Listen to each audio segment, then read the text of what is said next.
एक बार भगवान विष्णु अपने वाहन गरुड़ पर सवार होकर कैलाश पर्वत पहुंचे। उन्हें भगवान शिव से मिलने जाना था।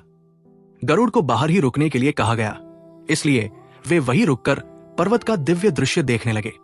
गरुड़ की नजर पास के एक छोटे पक्षी पर पड़ी।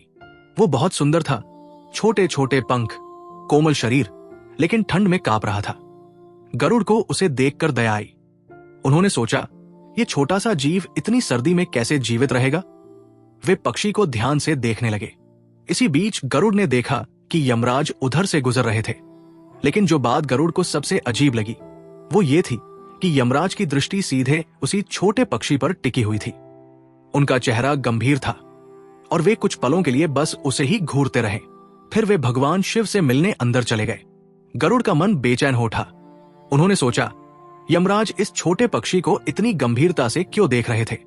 क्या इसका जीवन संकट में है? यदि यमराज ने इसे देखा है तो कहीं ये इसकी मृत्यु का संकेत तो नहीं? गरुड़ ने मन ही मन निर्णय लिया, अगर मैं इसे यहां से हटा दूं तो शायद ये संकट से बच सकता है।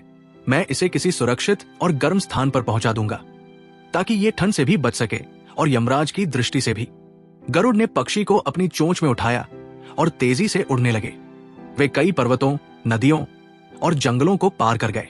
काफी लंबी उड़ान के बाद वे एक गर्म प्रदेश में पहुंचे जहां सर्दी का असर नहीं था। वहां एक हरी भरी पहाड़ी थी और गरुड़ ने पक्षी को वहां धीरे से छोड़ दिया। गरुड़ ने चैन की सांस ली।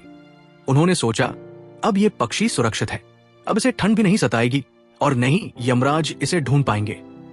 और ये सोचकर वे कैलाश पर्वत की ओर वापस लौटने लगे। जब गरुड़ वापस कैलाश पर्वत पहुंचे तो उन्होंने देखा कि यमराज बाहर आ चुके थे। यमराज ने गरुड़ से पूछा, वो छोटा पक्षी कहाँ गया? गरुड़ ने गर्व से उत्तर दिया, मैंने उसे दूर एक गर्म स्थान पर छोड़ दिया जहां वो सुरक्षित रहेगा। यमराज ने गरुड़ की ओर देखा और मुस्कुराते हुए बोले, यही तो मैं सोच रहा था।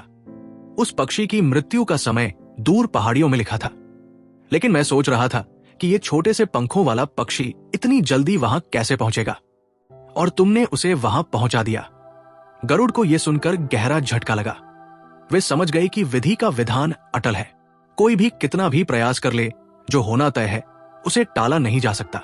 ये कहानी हमें सिखाती है कि जब तक हम केवल अपनी सीमित दृष्टि से देखते हैं, हमें संसार में दोष और समस्याएं दिखाई देती है। लेकिन जब आत्मदृष्टि विकसित होती है तब हमें समझ आता है कि इस सृष्टि में सब पहले से ही तय है। इसलिए हमें अपने कर्म पर ध्यान देना चाहिए, लेकिन यह भी समझना चाहिए कि जो होना तय है वो होकर ही रहेगा।